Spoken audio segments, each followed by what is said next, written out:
శ్రీమాత్రే నమ. జయ గురు దత్తాత్రేయ నమ.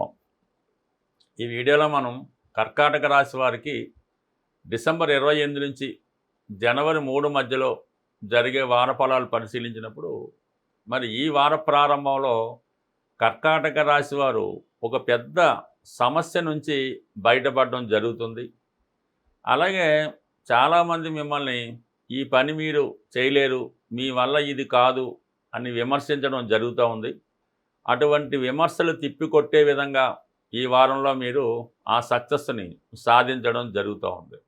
అందులో ఒకటేంటంటే మీరు చాలా కాలంగా ప్రయత్నం చేస్తున్నటువంటి ఉద్యోగ విషయంలో, అంటే ప్రభుత్వ ఉద్యోగం అవ్వచ్చు, ఏదైనా మీకు అర్హత కలిగినటువంటి ఉద్యోగంలో మీరు దాంట్లో సంపూర్ణంగా మీ యొక్క టాలెంట్తోని విజయం సాధించి కొత్త ఉద్యోగానికి తగు విధంగా ఆర్డర్ తీసుకోవడం జరుగుతూ ఉంటుంది. అలాగే ఇంకొంతమందికి ఒక పెద్ద రుణ బాధ్యత, అది తీర్చలేరు, వీళ్ళ వల్ల అవ్వదు, ఇంకా ఈ ఆస్తి అంతా పోతుంది, లేదంటే ఇది సమస్యలో వీళ్ళు ఇబ్బంది పడతారు అనుకున్న విషయాన్ని మీరు ఈ వారం ఎవరు ఊహించని విధంగా వాళ్ళకి చెల్లించిన మొత్తం ధనాన్ని చెల్లించి ఆ రుణ సమస్య నుంచి బయటపడడం జరుగుతుంటుంది. వ్యక్తిగతంగా ఈ విధంగా ఏదో విధంగా ఇలాంటి ఒక అద్భుతాన్ని ఈ కర్కాటక రాశి వారు ఈ వారంలో చేయబోతున్నారు. అలాగే ఒక ముఖ్యమైన నిర్ణయం కూడా, మీ యొక్క తల్లిదండ్రులకి ఏదో విధంగా వాళ్ళని ఆదుకోవాలనే ప్రయత్నంతో వాళ్ళకి స్థిరంగా ఒక ఆదాయాన్ని ఏర్పాటు చేయడం కానీ, వారు నివాసానికి ఉండడానికి ఒక గృహాన్ని ఏర్పాటు చేయడం కానీ జరుగుతుంది. మొత్తం మీద పెద్దవారి యొక్క రక్షణ తీసుకొని వారికి ఏదో విధంగా మెయింటెనెన్స్కి అన్ని విధాలా మీరు చూడడం జరుగుతుంటుంది. అది బాధ్యత అనడం కన్నా అది మీ యొక్క కర్తవ్యంగా భావించి ఆ పనిని మీరు సక్రమంగా నిర్వహించడం జరుగుతూ ఉంటుంది. సో అలాగే ఈ సమయంలో మీరు కొంత దగ్గర బంధువులతో కొన్ని తీవ్రమైన విభేదాలు కూడా రావడం జరుగుతూ ఉంటుంది. అది అన్నదమ్ములతో కావచ్చు, అక్క చెల్లెలతో కావచ్చు, స్వయాన మీ యొక్క తండ్రి గారితో కూడా వచ్చే అవకాశం ఉంది. అయినప్పుడు కూడా మీ వాదనలో అది నిజం ఉంటుంది.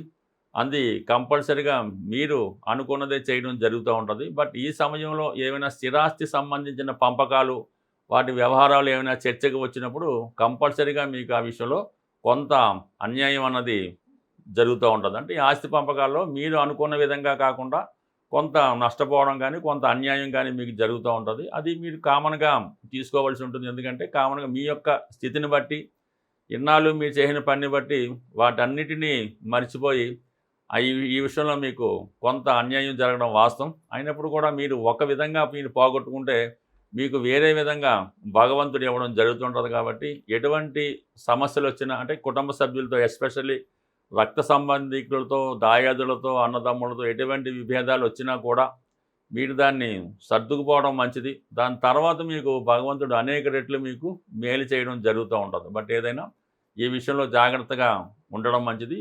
తీవ్రమైనటువంటి బంధు విభేదాలు కాకుండా వారితో స్నేహంగా ఉంటేనే మంచిది. బట్ ఎన్ని అనుకున్నా సరే మీ కుటుంబ సభ్యులే కొన్ని సందర్భాల్లో మీ నిర్ణయానికి వ్యతిరేకంగా నిర్ణయాలు తీసుకోవడం, మిమ్మల్ని మీరు ఎంత బాగా చూసినా, ఎంత ఇన్వెస్ట్ చేసినా ప్రత్యక్షంగానో పరోక్షంగానో ఏదో విధంగా మిమ్మల్ని ఇబ్బంది పెట్టడం, మిమ్మల్ని విమర్శించడం, మీరు ఎందుకు చేతకాని వాడిగా చిత్రీకరించడం కూడా జరుగుతూ ఉంటుంది. అలాగే ఇప్పుడు అష్టమ స్థానంలో ఉన్నటువంటి రాహు కూడా కొంతవరకు ఇటువంటి అవమానాలు మీరు ఎదుర్కోవడం జరుగుతూ ఉంటుంది.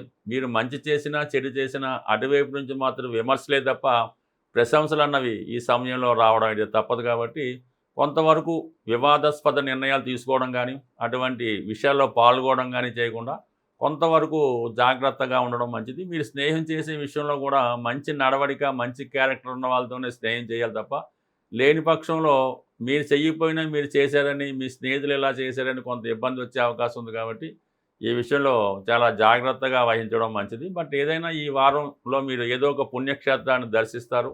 కొంతవరకు అక్కడ ఉన్నటువంటి పెద్దవారి యొక్క ఆశీస్సులు తీసుకోవడం జరుగుతుంటుంది. అక్కడ ఉన్నటువంటి అభివృద్ధి కోసం, ఆ దేవాలయం అభివృద్ధి కోసం అక్కడ ఉన్నవారికి కొంత సహాయ సహకారాలు కూడా చేయడం జరుగుతుంటుంది. అయితే ఇన్ని జరుగుతున్నప్పుడు కూడా తీవ్రమైనటువంటి ఫైనాన్స్ ప్రాబ్లం మాత్రం మీకు చాలా ఇబ్బంది పెడుతుంటుంది. అంటే ఒక ఖర్చు తర్వాత ఒకటి ఇబ్బంది పెడుతుంటుంది.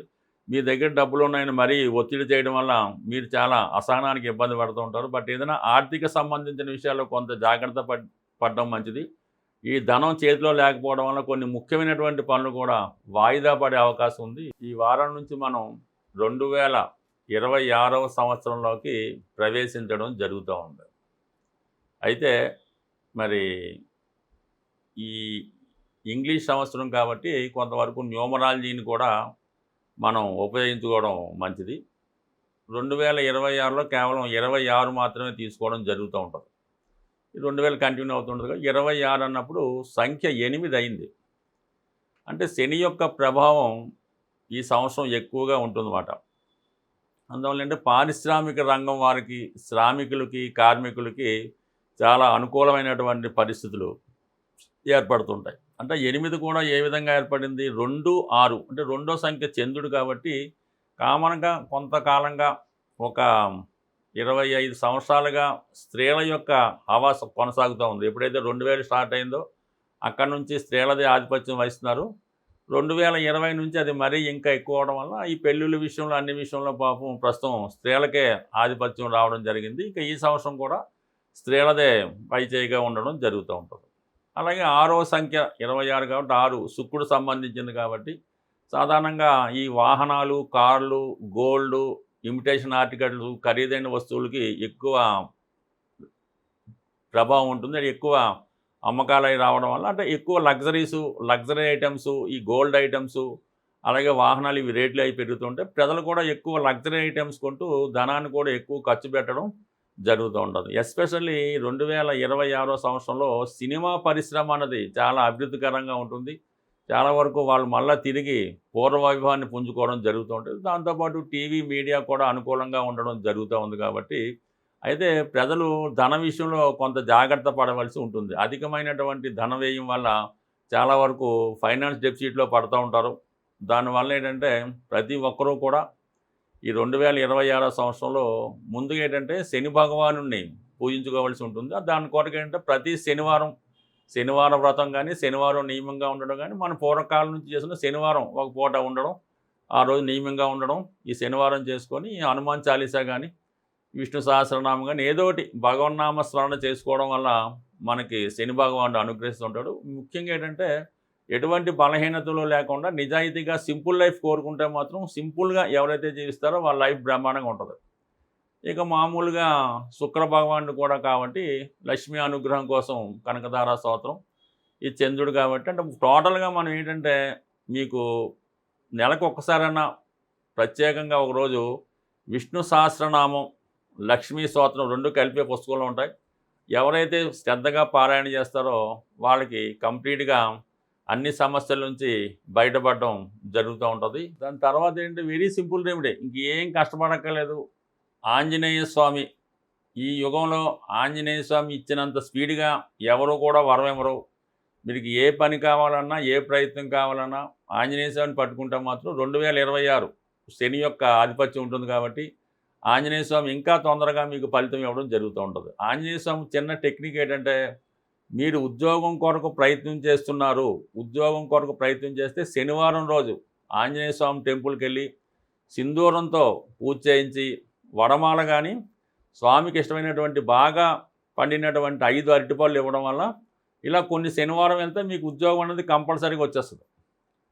ఈ ఉద్యోగం కాకుండా వివాహం అవటం లేదు, వివాహపరంగా సమస్యలు ఉన్నాయి, రుణ బాధలు ఉన్నాయి, అన్నదమ్ముల మధ్య ప్రాబ్లమ్స్ ఉన్నాయి, స్థిరాస్తి గొడవలు ఉన్నాయి, ఏ ఇతర జటిలమైన సమస్య అయినా మంగళవారం రోజు తమలపాకులతో మీరు స్వామికి పూజించడం వల్ల కంప్లీట్గా మీ యొక్క ప్రతి ఒక్క కోరిక నెరవేరడం. అంటే స్వామికి తమలపాకులతో పూజ అంటే తమలపాకులు ఇచ్చి మనం ఒకరికి ఒక పని అప్పచెప్తూ ఉంటాం. ఏదైనా మనం కొత్తగా ఇల్లు కట్టినా ఒక మేస్త్రికి ఎలాగైతే తాంబూలం ఇచ్చి పని అప్పచెప్తుంటామో ఈ విధంగా ఆంజనేయ స్వామి వారికి తమలపాకులతో పూజ చేయడం వల్ల మీ యొక్క పని అతి శీఘ్రంగా జరుగుతూ ఉంటుంది. అయితే ఏంటంటే ఒక పెద్ద మొత్తంలో అంటే మనకి చిన్న పని అనుకోండి ఒక 41 తమలపాకులు, కొద్ది పెద్ద అనుకోండి 108 తమలపాకులు, లేదు కొద్ది జటిలమైన పని ఒక 1000 తమలపాకులు, అంటే 1108 తమలపాకులతో మీరు ఆంజనేయ స్వామికి పూజ చేయగలిగితే ఈ పని అవదు అని మాత్రం ఖచ్చితంగా ఉండదు. అందువల్ల కంపల్సరీగా మీరు